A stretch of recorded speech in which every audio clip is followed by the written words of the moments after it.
Excellent. So, hello, everyone. I will be talking about how pink circulates in our world, mostly in the Western world, and we'll talk about the many shades of pink and how they construct, how they produce an unequal gender order, which essentially is socially unsustainable that's my thesis.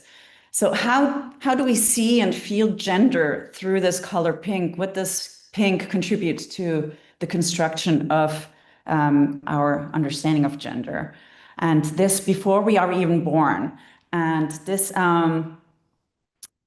image that you're seeing is actually a gender reveal party. So it's, symbolizes how we construct gender before the child is even born, with all the associations and anticipation about, either boy or girl. Of course, this continues in child consumer culture, where pink is used for gender stereotypes. So gender stereotypes latch or stick to the color pink, and they circulate in our world. And these stereotypes, as you can see, I mean, this is not a surprise when it comes to pink. It's all about princesses. It's all about doll-like femininity, prettiness, and smiley. And of course, there is a very systematic gender marketing at work, producing and targeting a very young audience, very young consumers.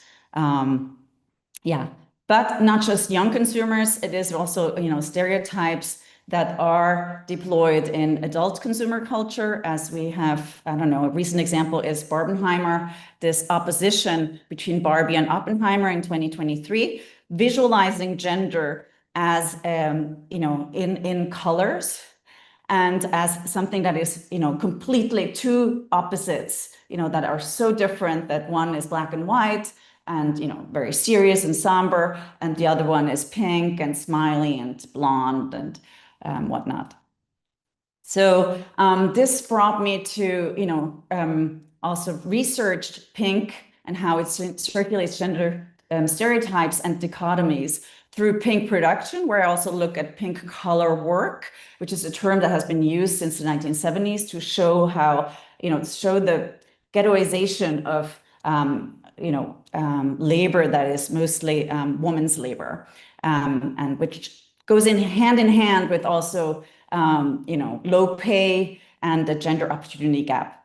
So I'm looking also quickly at pink consumption, and I will, introduce the pink tax, and then finally also how care and, sort of, for example, retail therapy or pink breast cancer inc., how they have been pinkified. So our notions of pink are associated with, our notions of care are associated with pink. So starting with, when these gender stereotypes start and how they are very pervasive in our society, but so early that the child is not even born, and we have these associations that are produced about boys and, being active and tough, like this football. They're hard, also materially hard, and they're touching down, while girls are perceived to be more or less, prim and proper and pink and pretty, like the tutu. To continue with these, stereotypes, you have the mermaid, which is sort of in this gender reveal party. Obviously, the notion of girlhood as being sort of without legs, so again, not very active, kind of passive. If you remember Disney's mermaid, she really does not have a voice or very little of a voice. And of course, then you have the other side, the pirate, who is a go-getter, who's predatory. And here also this T-shirt, that it's clear that dads do desire a boy, and a specific kind of boy. So it's not just a boy, it's this very, very narrow notion of masculinity. Same on the other side with the mermaid versus fisherman. Again, these dichotomies. Again, also who is active and passive. The fisherman presumably is the one who's fishing, right? Actively with the fishing rod. So there's also this kind of creepy understanding of heterosexuality that is actually, even before birth, there's these notions of, who is basically go fishing for whom. Again, this predatory masculinity constructed with the blue shark, with the big laugh, the big teeth, kind of creepy smile, and the mermaid with this very demure little mermaid, not even looking down, and the mouth is barely visible. So these stereotypes, are very important in the way they shape society, but especially young children at a very early age. And pink production, though, also has its origins in also the flower names, the color names. So many of the feminine or the colors that are associated with femininity actually come from flower names. So here we have the rose, but also the pink is a type of carnation. So clearly there too, you have within the name of the color, you have these standard associations of being decorative, of this fleeting beauty. So a young beauty, pink is associated with also youth and fleeting beauty. And of course, also domestic activities. A lot of women, since the bourgeois times, middle class or upper middle class women, were not allowed to be outside or not by themselves, sort of in the outside world, in the public world, but they were allowed to garden or to do flower arrangements. So there's all these feminine activity that is associated with flowers. The first non-floral use of the color names rose and pink was first with porcelain. So again, something that is around, domesticity, famously also tied to Madame de Pompadour, who was a mistress of the king and the French court. And again, pink and rose, the first times it was used not for flowers, it was used for dresses and ribbons. So we're here already at textiles that are very important in a way how pink latches on to not just gender stereotypes, but also specific materials, specific things. So these, textiles. This said, until the early to mid 20th century, both girls and boys wore pink and blue. So there's this myth that it was once reversed, that boys would wear pink and girls blue. That is unfortunately, I think people would really want to believe that, but it's can't be proven. Girls and boys, especially young girls and boys, both wore dresses, often pink dresses, sometimes blue dresses, any kind of pastel colors. They were both. Girls and boys were attributed to the domestic sphere, so the woman's sphere. So they were actually allowed to wear color as a status symbol for the men, who then in the bourgeois society started to wear somber colors, dark suits, this kind of uniform for the bourgeois man to show that all men are equal. But of course, through the women and the children, they could still show their status. They could show that their children and wives didn't have to work and get dirty. So they wore all these, fancy colors.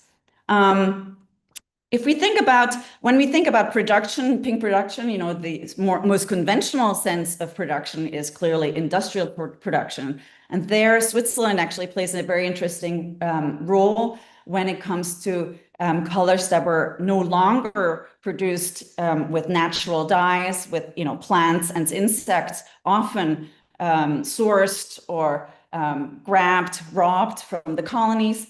Now, when synthetic dyes were starting to be produced, Switzerland used this as an opportunity, especially a place like Basel, because it had this local silk industry already, and nearby Alsace in France had this Andean industry. So they were already promising markets for these synthetic dyes, especially the synthetic dye of fuchsine, which is a type of fuchsia and often was described as a shade of pink.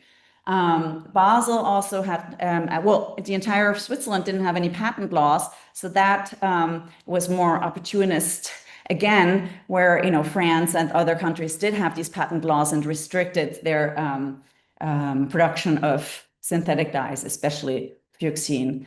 And of course, again, not very sustainable. The Rhine River facilitated the production of these synthetic dyes because the toxic wastes, they were just disposed in the water.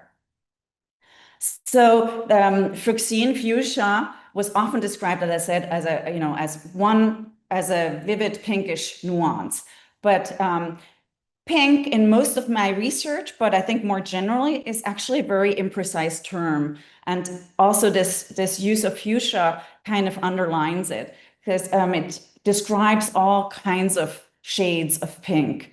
And it was incredibly fashionable in the 19th century, as this magazine from Paris shows. But it wasn't just fashionable, it was also quite toxic. So a lot of women, mostly because it was women and children wearing these bright colors, like fuchsia, would suffer the consequences. So there's a lot of medical treatises also warning against the use of these chemical dyes. At the same time, one has to say, for Europe, the production of synthetic dyes made colorful clothing much more affordable to the middle class, or at least to the upper middle class. Before, it was really just the aristocratic elite that was able to wear color.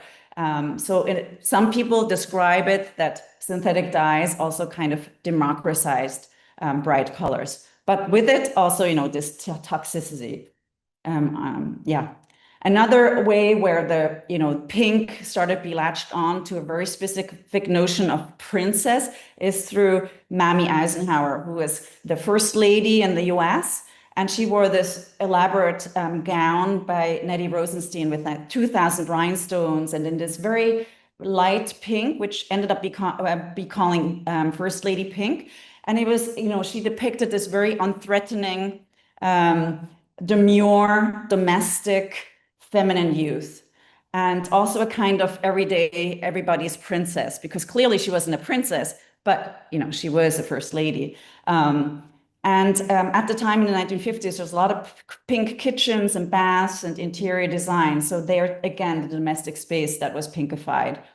Of course, there's some other important markers of how pink became so latched onto femininity and a very specific princess femininity. And Disney played an important role. So you have in the 1950s the film Sleeping Beauty, and there was still a discussion whether the princess or Sleeping Beauty, whether she would wear a blue dress or a pink dress to dance with her, prince. Later on, then we have the Barbie. So in 1977, Barbie became pink. So before, she was actually dressed in all kinds of color, often black and white. She came on the market in the 50s already, but it was in the 1977 when the packaging became pink, but also she would start wearing a lot more pink dresses. And the princess, that really in a very sort of almost global way, started with Disney Princess franchise in 2000. So it's a slow boil, this pinkification and princessification of girlhood, but it's been around for at least 25 years now. Importantly, when we talk about pink production, we do also need to look at the critique. So in 1977, the feminist Louise Kapp Howe critiqued how women, due to these stereotypes, or partly due to these stereotypes, were ghettoized in this very low-paid care and service-oriented occupations, such as beauty industry, nursing, social work, and secretarial work. And she labeled it pink-collar workers, in opposition to the masculinized blue-collar worker, or also the white-collar worker, which was then the office worker, but the male office worker. So quickly also to show that pink consumption plays in too. So you have these women, earning already less money than most men. And then comes in the pink tax, which refers to the extra amount of money women pay for specific products and services. It's also often referred to as gender pricing. So women clearly pay a lot more on services and on products, as many studies show. It's a big gender disparity. I mean, the previous slide was on a German study. This is a study done in New York. underscoring this disparity.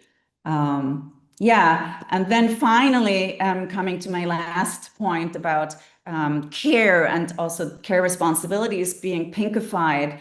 And in that sense, there is this hypervisibility of pink philanthropy and pink self-care. I mean, if you go online and you look at self-care products and how they are marketed, there's often a pink background. As you know, pink ribbon, the breast cancer advocacy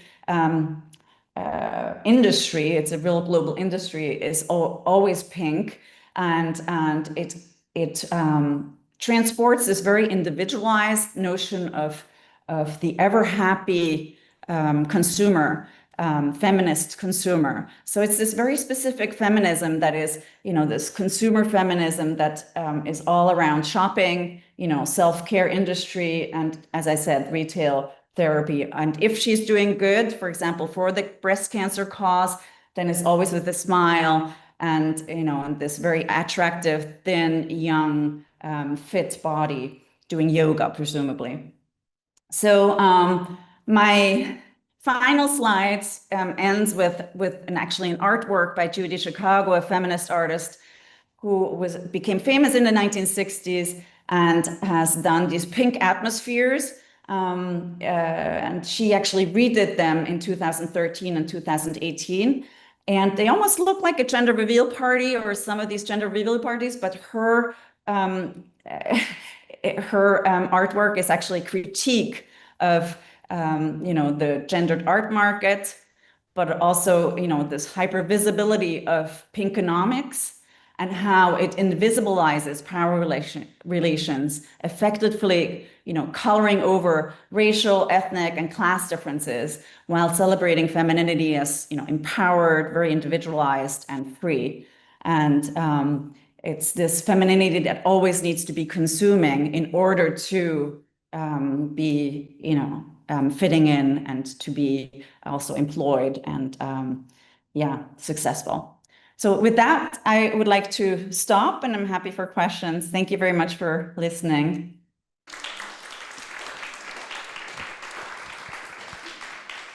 Thank you very much, Dominique. Is there just a question from the audience? Yeah. Hello, Dominique. It's Christine. We know each other. So my question is, do you think purple is coming up? Also in the pinkonomics, that purple becomes more and more also drawn into the gendered color? I didn't understand everything, Christine. The first part I didn't, acoustically I didn't hear. Soft and light and positive and feminine as you presented. But I wonder in which way purple, also lila, is also now coming more into the game and is drawn to become a gendered color. Yeah, I mean, I think it's a good question. I think, first of all, sort of historically, if you look at bourgeois society, so all colors or all bright colors are gendered, and as Lesiba said, they're also racialized. And they've often been sort of attributed to, the so-called uncivilized and, sort of the natural. So already bright colors more generally have been.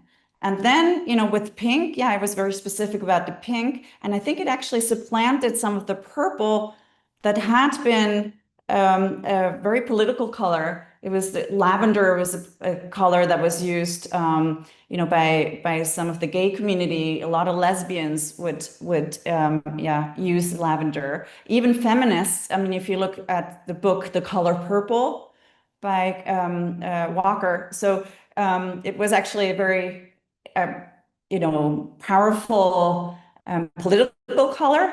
And I think, yes, the market is now also, a very strong force in appropriating basically also the politics and making it this very marketable, very consumer oriented, maybe sort of, it looks like it's politics, but it's really neoliberal, market driven forces. So I don't know if this answers your question, but. Thank you. have a statement to that.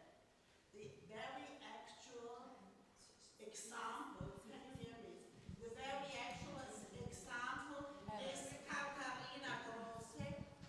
I don't know if anybody has seen art. I was there yesterday, and I saw that she made a huge painting on the plaza in front of the hall of the art in very bright purple, very bright some orange, and very, very impressive pink.